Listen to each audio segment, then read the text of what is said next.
Bienvenidos a la semana 14 del curso de literatura. Vamos a hablar en esta semana del romanticismo peruano. Este movimiento literario en el Perú aparece a mediados del siglo XIX. Se considera que la publicación del Padre Orán, novela de Narciso Arestegui en 1848, da inicio al romanticismo en el Perú. Este se va a extender hasta la Guerra del Pacífico, ya para finales del siglo XIX. Va a haber una identificación muy fuerte entre los escritores peruanos del romanticismo con los románticos españoles de la época. Esta identificación nos lleva a una falta de calidad en muchos casos, ya que la imitación evitaba una calidad demasiado abundante en esta producción literaria.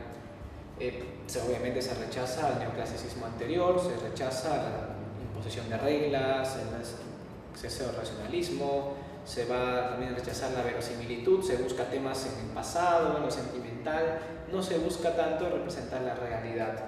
El ideal romántico separado de la política es lo predominante. El máximo exponente va a ser Ricardo Palma. Ricardo Palma tuvo una vida bastante longeva, vemos una imagen de él clásica.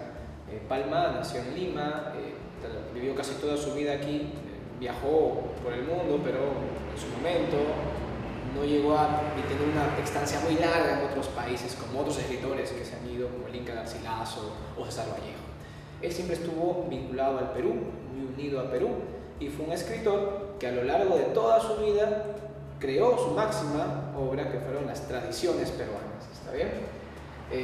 Él fue historiador aficionado, fue lingüista también aficionado, ¿verdad? En ambos casos logró algunas publicaciones, pero nada muy destacado. En el teatro, él mismo decía que sus obras de teatro juveniles eran sus pecados contra las letras, dando a entender que había sido bastante pobre su producción en esa etapa.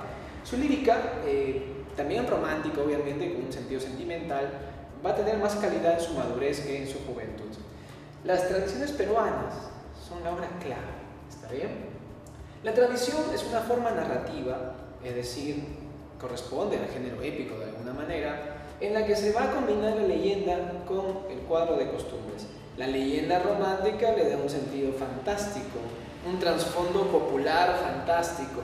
El cuadro de costumbres lo arraiga a la realidad nacional, ya que describe algún tipo de personaje, algún tipo de costumbre típica de Lima, sobre todo de Lima o también del Perú.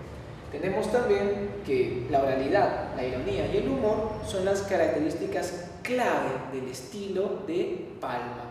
Palma logra un extraordinario estilo basándose justamente en el uso de coloquialismo, al igual que Segura anteriormente, y con una capacidad narrativa extraordinaria. Respecto a la estructura de la tradición peruana, casi todas las tradiciones peruanas cumplen con tener una estructura de tres elementos. El primero es la presentación del tema o de la anécdota, ¿está bien? La segunda parte es la digresión histórica. Es la parte en la que el narrador nos va a dar información, datos fidedignos acerca de la historia del Perú. Esta parte abarca máximo 5 o 6 líneas como máximo, pero al mencionar personajes, hechos, acontecimientos que están registrados en los libros de historia, nos da la ilusión de que esta historia es realidad y que por lo tanto lo que vamos a leer a continuación pues es parte de la historia del Perú. Pero Palma es muy astuto. Él presenta el tema con muchos giros y frases criollas muy ingeniosas, luego coloca la digresión histórica y nos hace aparecer esto como parte de la historia, pero la narración no lo es. La parte del desarrollo de la anécdota, de la historia, que es la más extensa, obedece casi exclusivamente a la imaginación de Palma. Así es, este es un texto literario, obedece a la ficción, en el sentido de ficcionalidad que es obligatoria en los textos literarios, ¿no es cierto? Y por lo tanto, no es historia. Y esto debemos tenerlo muy claro para evitar confusiones con el curso de historia, con la historia.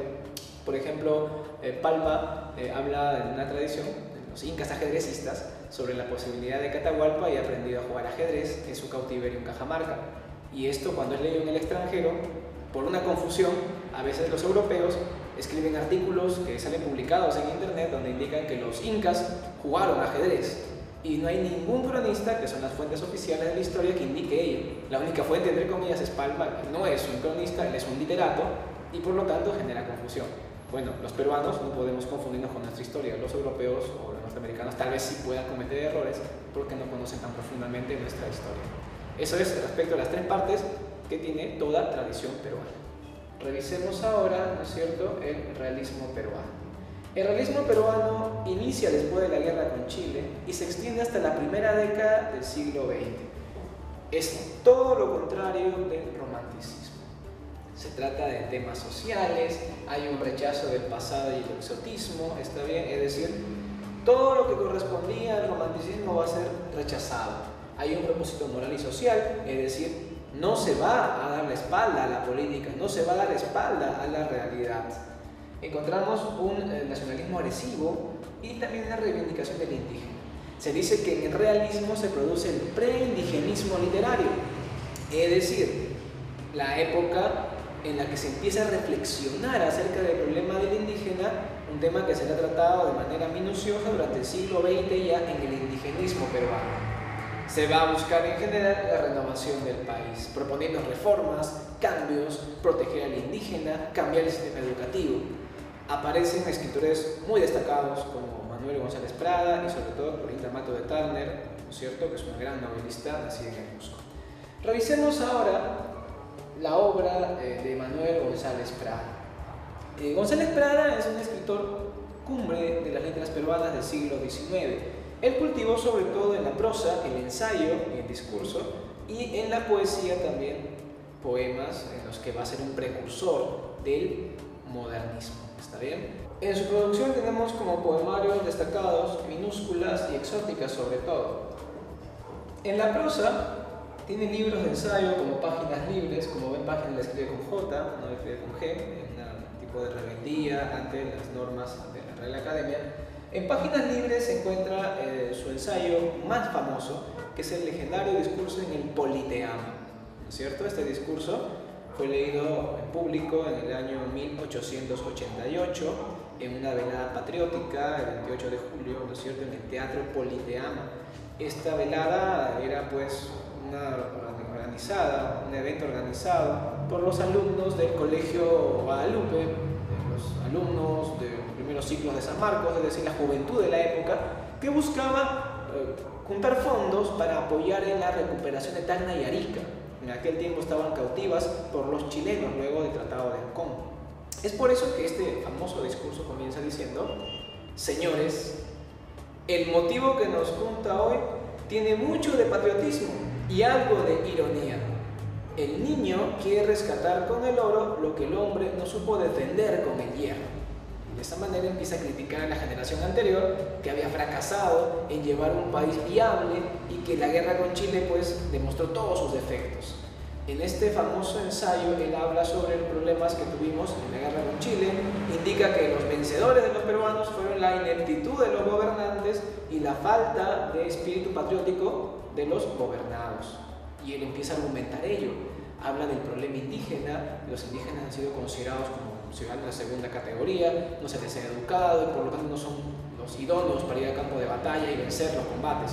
También se habla de los malos dirigentes que hemos tenido, militares de baja calidad, presidentes que no eran aptos para el cargo, etc. Él indica en la parte final: ya pasó el tiempo de esos árboles añosos y carcomidos, con flores de aroma deleterio y frutos de sabor amargo. Él indica que vengan árboles nuevos a dar flores y frutas nuevas, los viejos en la tumba, los jóvenes en la obra, y con eso demuestra el gran motivo, el gran tema de toda su obra, que es la renovación. Él busca la renovación. Revisemos ahora otras características. Vamos también a hincapié en las características que hemos revisado ya. Su producción literaria, como vemos, se va dirigida a la renovación ideológica, al cambio social y a la búsqueda de nuevos caminos en la literatura, nuevos derroteros. Ya no seguir haciendo literatura según el modelo de España nada más, sino también buscar modelos en otras tradiciones literarias, lo que va a hacer luego Rubén Darío cuando toma el simbolismo y el parnasianismo franceses para crear el modernismo hispanoamericano. Como vemos, al renovar el verso es un precursor del modernismo, y al interesarse por el tema indígena, junto con autores como Florinda Mato en su novela Ave sin nido, es considerado también un precursor del indigenismo. ¿Está bien? Esto demuestra un interés inicial que es considerado paternalista hacia el indígena. Ya cuando llegue el indigenismo propiamente dicho en el siglo XX, encontraremos no solamente un sentido paternalista, sino que los autores se preocupan por demostrar el mundo andino para que sea comprendido, apreciado y asimilado al ideario nacional. Pero para eso faltan algunas décadas. Lo veremos ya en las siguientes clases.